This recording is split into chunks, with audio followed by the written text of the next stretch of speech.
தேர்தல் நெருங்கி வர வேலையிலேயாவது காங்கிரஸ் திமுகவோட பிரச்சனை ஒரு முடிவுக்கு வரும்னு பார்த்தா அந்த பிரச்சனை இன்னும் தொடர்ந்து தான் போயிட்டு இருக்கு. ஏற்கனவே ஆட்சியில பங்கு அதிகாரத்துல பங்குன்ற ஒரு காங்கிரஸோட நிலைப்பாடு ரொம்ப நாளா தொடர்ந்து வர நிலையில சமீபத்துல தனியார் தொலைக்காட்சி ஒன்றுக்கு பேட்டி அளித்த முதலமைச்சர் மு க ஸ்டாலின் தமிழ்நாட்டில் கூட்டணி ஆட்சி என்பது சாத்தியக்கூறு இல்லை, எடுபடன்னு சொல்லிட்டாரு. அதை தொடர்ந்து அதுக்கு ஒருபடி மேலே போயிட்டு அமைச்சர் ராஜகண்ணப்பன் பேசும்போது அவங்க வந்தா வரட்டும் வராட்டி போட்டாங்க, கூட்டணியை நம்பி எல்லாம் கட்சி நடத்த முடியாது அப்படின்னு, காங்கிரஸ் வந்தா வரட்டும் வராட்டி போட்டோம் அப்படின்ற மாதிரி ஒரு பேச்சு பேசினாரு. இது காங்கிரஸ் தரப்புல ரொம்ப ஒரு கொந்தளிப்பை ஏற்படுத்திச்சு.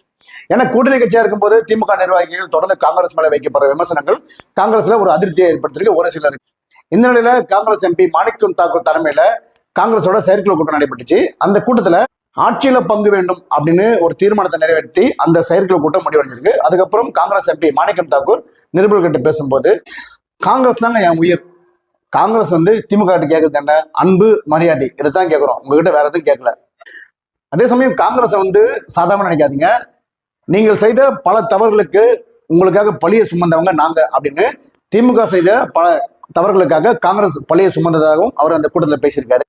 மரியாதை கொடுக்கலன்னா அதே வார்த்தையை சொல்லி நாங்களும் விமர்சனம் செய்வோம்.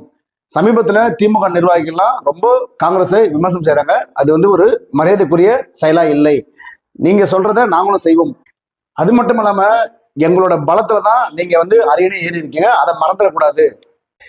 ஒரு தோழமை கட்சியா உங்ககிட்ட என்ன கேட்கிறோம், மரியாதை தான் கேட்கிறோம். அந்த மரியாதையை கொடுக்க மாட்டேன்றீங்க. கடந்த 70 நாட்களா நாங்க காத்துட்டு இருக்கோம் நீங்க கூட்டணி குறித்து பேச்சுவார்த்தை வருவீங்கன்ட்டு. ஆனா இது வரைக்கும் கூட்டணி குறித்து பேசல, உங்ககிட்ட சொத்து கேட்கல, சுகம் கேட்கல, உங்ககிட்ட கேட்கறதுலாம் மரியாதை தான். பாஜகவை பலமா எதிர்க்கிற ஒரே கட்சி காங்கிரஸ் மட்டும் தான். பாராளுமன்றத்துல ராகுல் காந்தியை பேச விடாம தடுத்ததுக்காக சஸ்பெண்ட் ஆன 8 பேர்ல 8 எம்பிக்கள்ல 7 பேர் காங்கிரஸ் சேர்ந்தவங்க, ஒருத்தர் சிபிஎம் கட்சி சேர்ந்தவர். இதுல இருந்து தெரியலையா பார்லிமெண்டத்துல பலமா சண்டை போடுறது யாருன்ட்டு? காங்கிரஸ் தான் பலமா சண்டை போடுறது பார்லிமெண்டத்துல. அதே சமயம் உங்களுக்கு கூட துணை வைக்கிறோம் அப்படின்னு சொல்லிட்டு சஸ்பெண்ட் ஆகாம சைடு வாங்கிட்டு போய் வணக்கம் சொல்லிட்டு போற பழக்கம் காங்கிரஸுக்கு கிடையாது அப்படின்னு சொல்லியிருக்காரு மாணிக்கம் தாக்கூர் எம்பி.